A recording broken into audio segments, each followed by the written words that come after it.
Hi, ako nga pala si Cyril Bugante, operator ng DTF machine dito sa Transfer 8999. 6 na araw naman po namin ito nagamit na may total meters ng 151.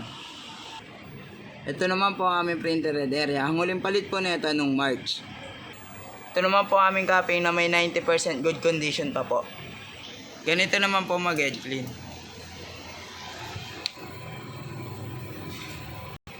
Ito naman po ang nozzle check ng DTF po namin. Ito po yung white, ito po yung color.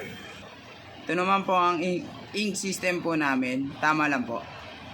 Ito naman po ang aming damper. Yung isa lang po napalitan nung March. Ito naman po ang waste tank area namin. Nilinis po kahapon. Ito naman po ang aming ABR. Ito naman po ang aming ground wire. Nakadikit po siya sa wall. Ito naman ang inyo sink namin. Nakalagay sa basket ng maayos. At ito naman po ang stock namin na DTF powder. Ito naman po ang mga ink po namin. Tapos dito naman po nakalagay ang DTF roll namin. Ito naman po ang consumable monitoring namin. Sa white naman po, dalawa po nagamit namin.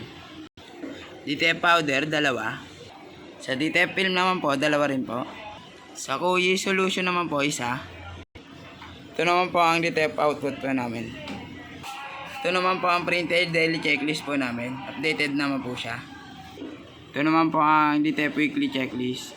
Thank you.